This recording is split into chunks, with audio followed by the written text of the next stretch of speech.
Hi again, welcome to ingvid.com. I'm Adam. Today's lesson is the causative. Now I get asked many times how to construct and use the causative structure. First of all, what is the causative? You're wondering?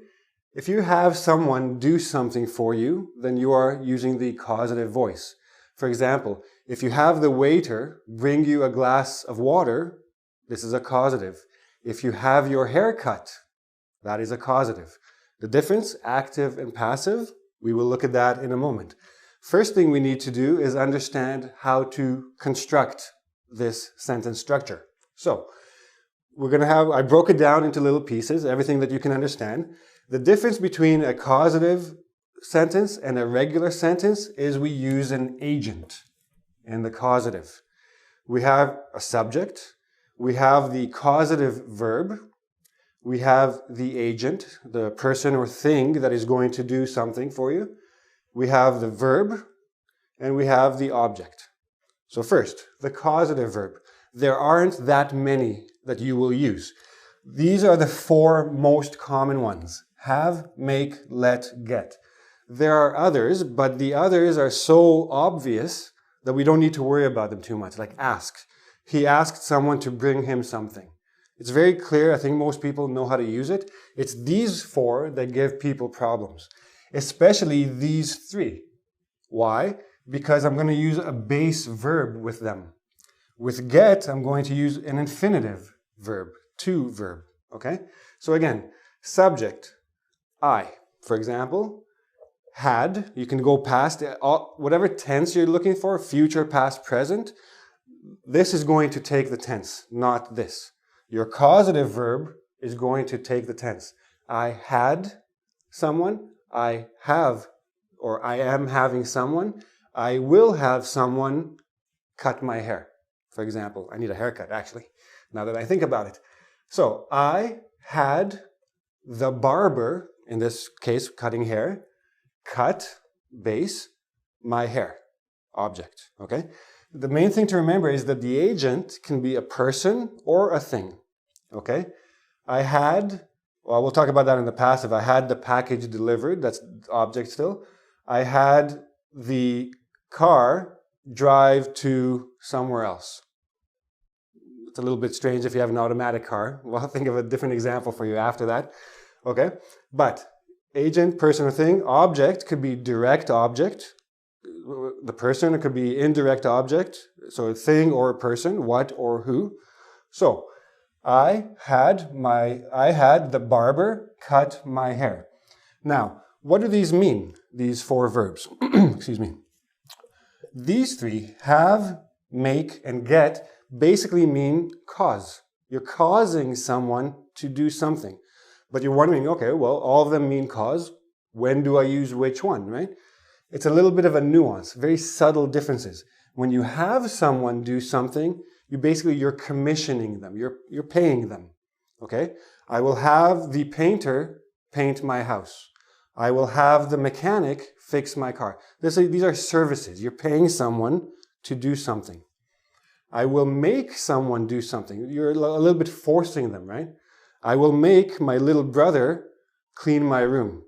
Why? Because he's my little brother. I'm bigger than him. I can make him do things. So I will. Get. Get is more like convince. You persuade someone to do something for you, right?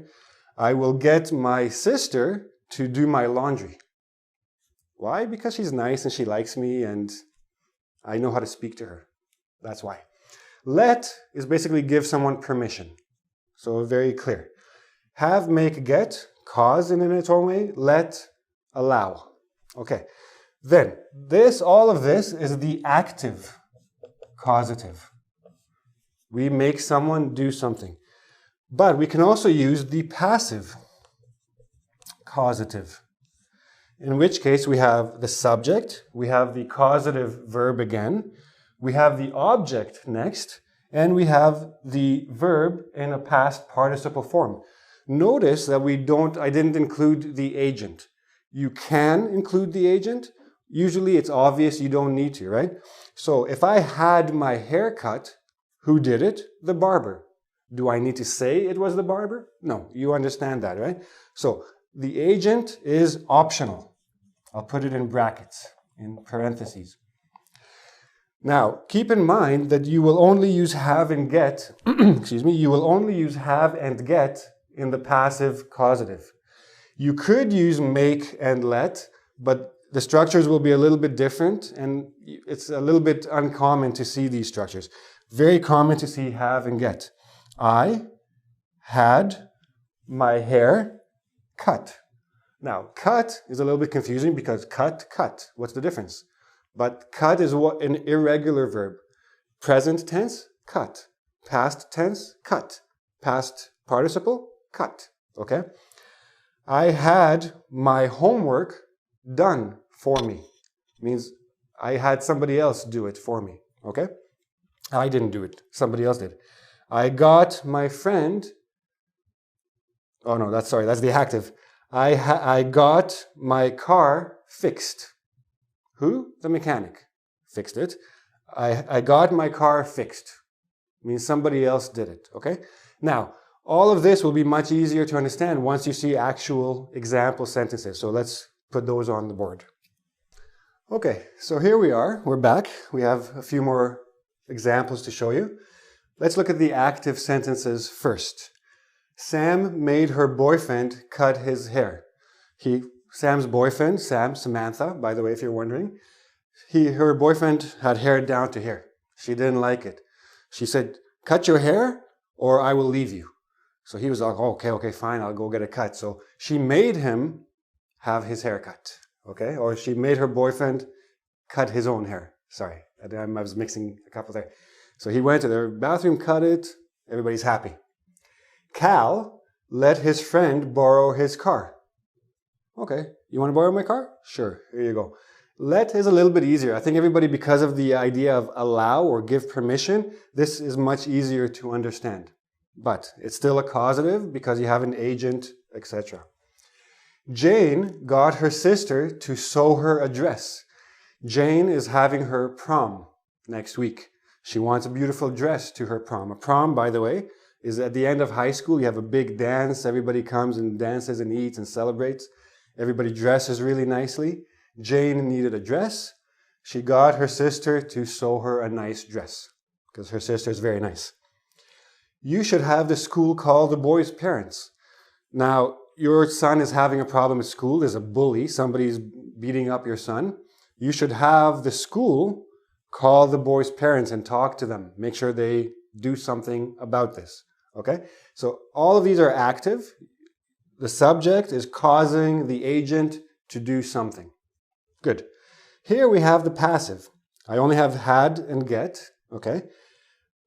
Bill had his house painted. His house was getting old. He wanted it to freshen up. He wanted a new coat of paint. He could have painted it himself, but instead he had it painted. Now, who painted it? Well, it was a painter, of course. I didn't mention it because it's kind of obvious from paint, right? I get my groceries delivered. Groceries, all the things from the supermarket that I need at home. I don't like to go to the supermarket and shop and carry all my things home. I call them, I tell them what I need, they deliver it. So I get my groceries delivered to me. Who delivers it? I don't know. I don't care. I have groceries. I'm eating. I'm happy. It's not important. But if you're not sure how to use the passive, check my previous lesson I have on ingvid.com about the passive. It will explain why I do or do not put the agent here. Okay? Of course, if you need more exercises, if you need more examples, go to ingvid.com. There's a quiz there that you can try out. And come again soon, and we'll do another lesson. Thanks.